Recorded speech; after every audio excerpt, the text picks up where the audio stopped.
So here is my Solidoodle 2. Finally got the emergency stop button installed. So now twist the emergency stop and the printer turns on. Push it, automatically turns off.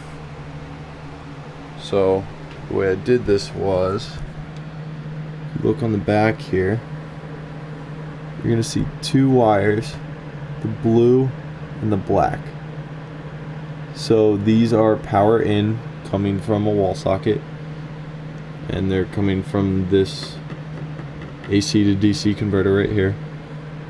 All I did was took the black wire and split it and ran the black all the way on the inside of the chassis to the emergency stop, and then another black wire from the emergency stop back and into the board.